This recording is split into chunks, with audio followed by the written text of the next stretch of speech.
Savvy people, this is your girl Jennifer and you are on the Savvy Podcast. On this platform, we have great conversations that revolve around career, entrepreneurship, personal development, finances, living your life as a digital nomad, and more. So welcome to the Savvy Podcast. Please like, share, and subscribe. If you're new to the channel, you have a special welcome. Welcome. I remain your host, Jennifer Orisakwe.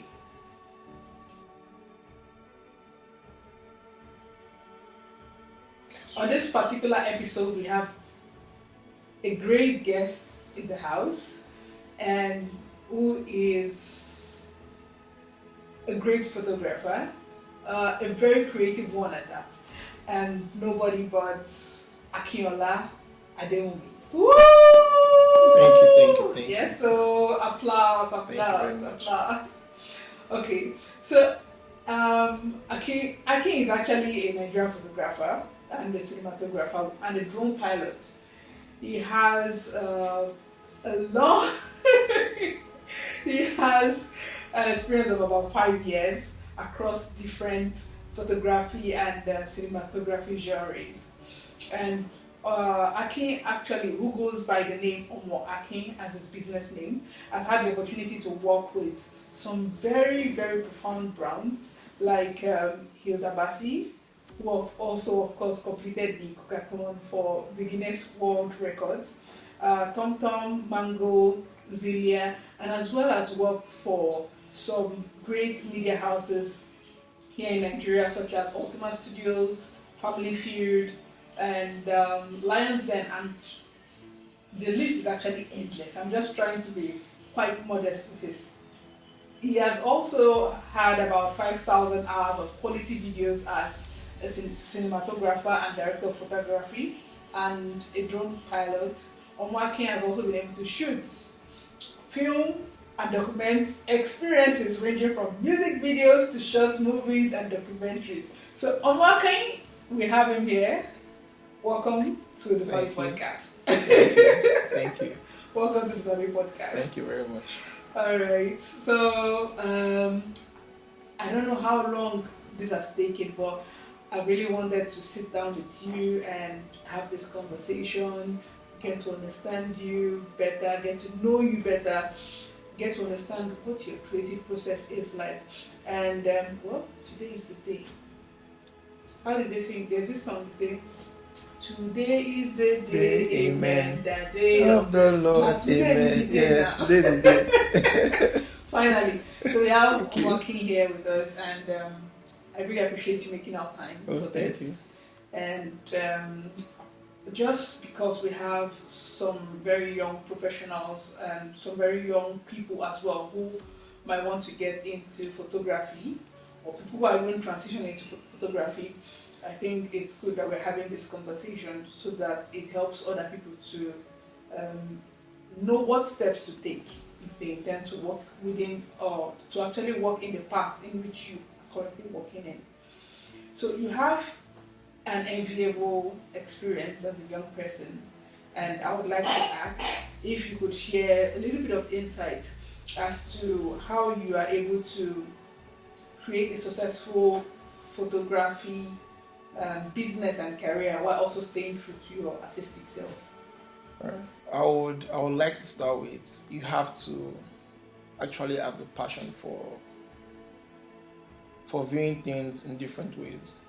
Because many people venture into photography or videos because maybe they didn't have something to do and you just want to say, okay, I want to use this to make money. But if you don't have the passion for it, we are going to struggle along the line. Because many people don't really take photography or video seriously based on the fact that everybody has a phone. Really? Yes, so like they have a phone. Take photography. Yes, now, if you look at it, like 5 years ago, people still want to pay you the same price they've been paying 5 years ago till now. So that's the reason why. Would it be because they don't take it serious or because they can't? They don't see the need to. Because everybody has a phone that has a camera, so they feel like, okay, I have a phone, I can take a picture, I can take videos. So they just want to have, okay, well, just want to have a little bit of, they'll tell you, it's not that serious, just something, just for the record. But it's more, for me, craft is art for me. I sell emotions, I literally, when I work, when I take pictures or do videos, I can literally taste it like fruit or something delicious. Like whenever I'm working on a project and I can when I get hungry, I notice that okay, this work is good because I can start to feel okay, I can taste this image, I can taste the colors, like these colors are good. So I don't think I've ever heard anyone talk about what they do the way you said. yeah, no, it's different. Like it's different for me. So managing that and the business side is all the time. It's not about money. Like they'll tell you that okay, come and do a project for me. I don't have money to offer. Most time, what I do is that okay, you don't have money to offer me. But I've had friends that'll tell you, okay, I own a clothing line business. Come and do something for me. You don't necessarily need to pay me in money. You could pay me, okay, I'll give you 3 outfits, I'll give you 3 polo shirts, I'll give you 1 sneakers, I'll give you this, I'll give you that. So that's the way I kind of manage it. And also, I give out invoices. Many of my people, they don't give out invoices and they work. That helps me to be able to manage my income. Okay. So I know what I'm spending. Am I Making profit. am I making profits? Whatever I'm spending on maintenance, I'm buying new gears and stuff. So that I keep a tab on how my expenses are. So because if you don't take it seriously, you just do your photography as you like, or you Like do a your hobby. like a hobby. You won't need to want to keep tabs on how you spend and stuff like that. So that's the way I kind of merge my creativity and business together. So yeah, basically, Focus personality. yeah, I try. Okay, try. I try. But I actually know what I'm saying. So I'd like to ask, what are the challenges you I'll try to pick 1 or 2 from them. okay? Well, as prices and gears increase, Because photography gets really expensive. yes, as prices and gears increase, clients are not also ready to maybe adjust to increments in price. So that's one challenge. And also, because many people are not dedicated to the work, they don't take it seriously like it's an actual job or it's an actual work. It's not because I'm a cameraman or I have a camera or I have a phone that can take pictures. It's hard for you to kind of convince people that okay, they need to have some things documented, like birthdays or weddings or corporate world when they host some things or a foundation is when they've seen projects that have been done and they see the usefulness of documenting all these things and then they want to do it. So you have to how like say it, you have done some maybe free projects. So that's more like that becomes your catalog or more like your Yes. portfolio. So the challenges is trying to put to clients that okay, I've done this, I've done this, I've done this. So that kind of limits your way of them giving you okay, I'm giving you my money. So that's another challenge. Then also another challenge is yeah, well the other challenge is like I've mentioned before, many people already have their phones and they don't see the need to have something professionally until maybe it's meant to be really documented or professionally documented. That's when you see the need to it. So who are we to blame? Apple for iPhone? nah. The other one. Well, you don't blame anybody, but you just have to find a way to teach to them that there's a need for professional touch in everything they do, since they are so professionals. Okay. This brings to mind, how do you stay on top of your game? Like, how do you retain customers? How do you strategize to ensure that you're still pulling through in the market? Okay, when I started photography, I did a lot of free works just to be able to master the craft. And also, I'm always open to learning. As I am, I'm still learning. I have someone that mentors me. You also need a mentor. You need someone that is way better than you, because as the person grows, you're also growing. So you have to also be open to be learnable, to be teachable. If you're not teachable and you feel like, okay, I've known this to an extent, then you, after you ascend, you decline. Because if you're not building in the craft, then you're going to also suffer for it. So gravity will pull you down. Yeah. If you don't. So, and as AI is also coming in, people will say that AI is going to take your job. I'm like, it won't take my job. I'll also have to find a way around it. Like, okay, what are the tools that AI wants to use? Like, you need to use a particular tool that AI is involved. So you also find your way in learning that way, so that you don't also. It's like before the drone came about, people they use some helicopters and there's a cameraman, and now okay, now you have a drone. You won't blame the company that produced the drone. You can just find a way of trying to learn how to fly a drone so you can stay relevant also. Not just saying that, oh, okay, our drone has taken my job. AI won't actually take jobs, but someone who uses AI AI would actually, yeah. So it's not AI taking your job actually, but it's someone who knows how to use it. Because in as much as AI is actually smart, but then of course it's created by a human being. So I feel like definitely it has to be someone who is very smart to manage it, that will Enough also to use it. exactly. So I am just thinking, since we're talking about technologies, AI, and my mind goes to social media. So there are a lot of photographers, visual storytellers on social media. So how do you um, help yourself to stand out among all of them? Because I can't handle everything alone. I kind of seek for help from friends of mine, like for me to be able to put captions together. So do you have Because I'm not good. I'm not good in putting captions together. do you handle your social media yourself? Not fully. Okay, so you I have some, yes, not manager, but I'm trying to build a team around it. Okay. So I could just tell them, okay, please, I have some images I want to post. Okay.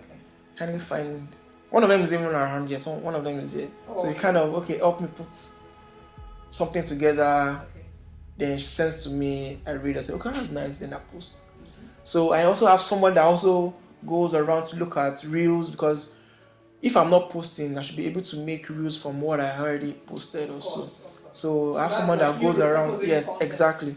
So I have someone that goes around looking at reels, sampling sounds. Say, oh, Akin can do this. You can use this sound, create a reel around this and stuff like that. Okay, that's true. I haven't posted in a while. So that's a way that my followers are always engaged in my content. And I look at other photographers. I know that I'm not the best, Of course. but I look at people that are also are way better than me. I look at their content to be able to say, okay, this person tried this thing new. Okay, let me see what I can also do with it. And that's kind of the way I also ventured into drone piloting. Okay. So I take aerial photographs. So it's not just my camera alone. I use my drones to take pictures of buildings, take pictures of roads, take pictures of water bodies, take pictures of a community. Yeah, so I can be sure you have NFTs then. yes. I haven't sold any, but I have. Okay. I have some, but I'm also a contributor to Get Images, so I contribute some of my images for it to be sold. And what's your storytelling process that enables you to take pictures and be able to tell the story? Take pictures or make videos and be able to. What's the process like? I was a DOP, director of photography, while I was in school then. So most times, anytime I take pictures now, I kind of take cinematic images. Like you can actually replicate it, like watching a movie. So if I cover an event or a show or anything, you can view it like you're watching a movie, just in still mode. So you could see emotions in it, you could see colors in it, you could see happiness in everything. You could literally see a build up from how it started to how it ended. Oh, okay. So the way I tell my story is from the beginning, nothing should be left out. Nothing should be left out. Because if you're telling a story, you can't start from the middle. So it's not just about taking It's not just taking pictures. No, it's not about taking pictures. It's telling a story, emotions, everything. No moment is a dull moment. The dull moment is also a moment. So you can't afford to skip that process. So whenever I'm taking pictures, it's from the start, from the beginning to the end. So once I put everything together, it's not just pictures. I take cinematic pictures. So once you see it, you can want to replicate it like a movie or a documentary or so. So how do you push boundaries as a photographer and as a cinematographer? How do you push boundaries? So how do you go from where you are now to the next level for you? Because I've had an idea of, or have ideas on different genre of photography, so I'd thought down a studio, thought down street, thought down on corporate, thought down area photography, thought down different genre of photography. There's so many. There are space photography. There are biochemistry photographers that just take enzymes, bacteria, so different. So it's for me to just try. I have a camera, take pictures every day. Even if I'm not using my camera, take pictures. Use my phone. Just shoot the go. Take pictures. Once the pictures are not there on my own phone for 3 days, like if it's there for 3 days, that means it's worth saving. Okay. Once it's not there for 3 days, I delete my image. Like the next, if I don't see, trash. But once my images are there for 3 days or more than 3 days, then it's worth saving. Interesting. I never knew photographers think like that. I feel like you guys archive them and keep them for a very long time. No, once because I go back to look at my previous works. I go back and look at this is nice. That if it's not still there, then it's not worth it. But once it's not there within 3 days, it's not worth it. So I just go out, take pictures. I'm in church, take pictures. With friends, take pictures. Anywhere I find myself, in the bus, just take something, just take the picture. Just take the picture. If you're not having a camera, use your phone, take pictures. How do you deal with content? So there are people who would want to know, having a camera and taking pictures of people. There are areas where you're cutting the content of people. So how do you handle that? Okay, because many people maybe around our area or around our country, they don't like images, like they always shy away from images. Some do like images, but you have to also be careful in just bringing out your camera to take pictures just because of your content creation. I don't focus on that. My own is the craft, not I want to take pictures for content for me to be able to post. It's a moment that I might not see again, that I cannot replicate. Whenever I show people my images, I kind of beat my chest that you can't replicate the same thing. You can only try. Something will be missing there. Even if one thing, see, it's just one. If I take a drone shot, I said I can take the same thing. Go ahead. The sky will never be the same. That moment I took it will never be. Even if it's 12 o'clock for 10 years, that 12 o'clock of today is different from next 10 years. So that moment, if you try to replicate it, then you would know that this is acting also. So those moments cannot be replicated. So that's just the way I capture the moment. Like you can't replicate it. So whenever I do that, it's not like I want to create content. It's content though, but it's just because of a moment that I might not see again.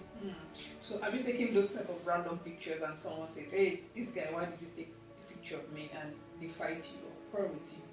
Well, I've had issues like that, but most of when I take the pictures, I go ahead to show the person, come and see what I did. If you don't like it, I take it off. Okay. Like most times, like but if I'm in the bus or I move past those, I'm sorry. But like if I'm just like outside and just take images, and I love the image. Most time I try to approach the person like, oh, this is what I took. Do we have like a body that regulates this? That's the problem. We don't have a body that regulates that. But what like for instance now, what Getty Images, what they do, or companies or people that get images or stock images like that, they will tell you to have a consent form. Okay. So that you hand over to whosoever has images. Okay, you're a photographer or a freelance photographer, and you might likely want to push their images into these platforms to be able to get some kind of funds or so. So there's a way that there should be an agreement between whosoever you're using the content. I know you've actually been working for 5 years now. Yeah. And you have a lot of projects you've been working on. And I'm wondering, is there any project you always think about and just feel like, oh, this project makes me feel a kind of way? I would say. Okay, the so one that project is supposed to be more like your David. Yeah. Man after your own heart. So this project, anytime you think of this project, you're just like, this project. Yeah. So I'll start with the most recent one. Okay. The most recent one was when I shot for the proof for Guinness World Record, Hilda's cookathon. Okay. So because I've been seeing the images everywhere, like on their websites, and it's like, okay, wow, okay, these are the images, like, because there's a lot I capture that is not even out there. Yes. They could literally do a documentary using my images. Like, if you want to do a documentary of the beginning, of Irabasi's cookathon, you can actually do a documentary with the images I took. Wow. Because I was everywhere I had an assistant though. Okay. But from the beginning to the end, to the very end, like I was the one taking the images, and just the few that are out there, I'm like, So you guys were doing this for 100 and okay. hours? I only took a break. Like I only went home one day. Okay. To freshen up. Like I didn't bring some things. Okay. So I took a break, went home. So someone had to cover you. Cover up. So I came back. But we are awake. You were cooking and firing. Yeah, but me, I was eating. Like I was eating. I was taking coffee. I was taking coffee. It's those that I was always standing 2-4-7. I was just like, I had some moments. I just chill. I'm proud. So I'm going to give you the Basis Cookathon. If you see me on the road, play for me. So it's been really amazing talking to you, Akin. And I something came to mind now, and I'm wondering. So if you were to advise a young person who is just starting out in photography, or even someone who just wants to delve into photography, what would you tell this person? Don't seek money first. Money is important though. Money is very important because that's what's going to build. That's what's going to help you. Like maybe you want to change your gears, you want to get gears. That's what's going to make you advanced. But take the craft seriously first before you start saying money. I've had friends that started with money first, and now the craft suffered. The reason why I'm saying is because even if you take the craft seriously first and you do a wonderful job, there's a possibility that the clients will not want to go below that craft. They want to go beyond. But if you do money first, definitely this craft will suffer, and it's going to be a trash craft, and the clients will also look to do another trash too, because they don't see there's nothing special about it. It's just they will tell you that, okay, we'll have other projects we want to do, but once you do a trash project, you look for another trash photographer or trash cinematographer to do another trash. But once you collect the small coins and you build on your craft, when they use that content, they don't want to do anything below, because this content is so good that next ones, the other ones has to be, it has to be better, not below. So that's why I say build on the craft. And because I've been building on my craft with the small coins I've been getting, the craft that's pushed me to where I am right now. Wow, wow, wow. In fact, I should be shot by now. I should be an ambulance. I just like, wow, wow, wow, wow, wow.